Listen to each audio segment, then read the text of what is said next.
که څه هم د ژمي واورو او وروستیو بارانونو تر اوسه باغونه شنه ساتلي او لښتې لا له اوبو ډک روان دي، خو په ځینو سیمو کې د اوبو طبیعي سرچینو نشتون بزګران په اندېښنه کې کړي او وایي که د اوبو بندونه ورته جوړ نشي په خوړونو کې د روانو اوبو تر وچېدو وروسته به یو ځل بیا د اوبو له کمښت سره مخ شي.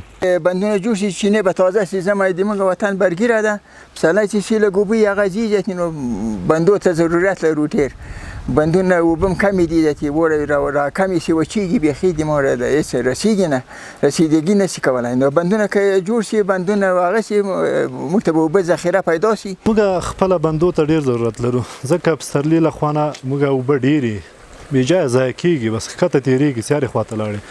ځکه که موږ ته بندونه جوړ شي نو ټول خلک به اسوده سي، مځکې به هم ښې فعالوي، بس له وچکالۍ نه به مو الله پاک وساتي. خو د میدان وردګ د سیندیزې حوزې رئیس وایي ساکال یې د نرخ ولسوالۍ د توکرک، اقچي، صدمردې او د دل په ګډون ځینو سیمو کې د اوبو 15 بندونه سروې کړي او د جوړېدو هڅې روانې دي.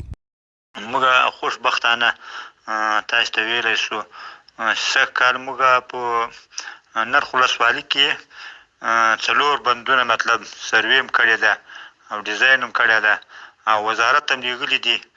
نو د وزارت له خوا نه سږکال کوم بودیجه منظوره وه یا موثر راغلي، انشاءالله سږ به کار ورته پرې وکړو او که سږ کار نه پرې وشو نو چې څه وخت دې ته بودیجه منظوره شي یا موثر راشي، انشاءالله دا کارونه به کوو. لکه موږ په سرمرده کې د قولک د کلي بند سروې کړی، ډیزاین شوی ده.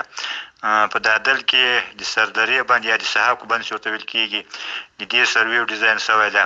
د اقچې بند سروې شوې ده، د چینځایي د بند سروې او ډیزاین شوي دي. د دغو 4 بندو چې ما یادونه وکړه سروې او ډیزاینونه شوي دي او وزارت هم د کار کولو مطلب لخپاره لیږلي دي. او له دغو نه علاوه د توکرک په سیمه کې د نیازۍ بند ده، د هغو سروې په 1401 کال کې یعنې تېر کال د مرکز نه موږ ته یو هیات راغلی او هغو سروې کړی، ډیزاین یې کړی ده چې دا 15 بندونه د موږ سره په اولني مطلب پلان کې دي چې دغو لپاره به موږ کار کوو. د میدان وردګ ولایت د نورو ولسوالیو ترڅنګ نرخ ولسوالۍ چې د مڼو ستر باغونه لري، د وروستیو وچکالیو له کبله د باغوانانو ګڼ باغونه وچ شوي دي.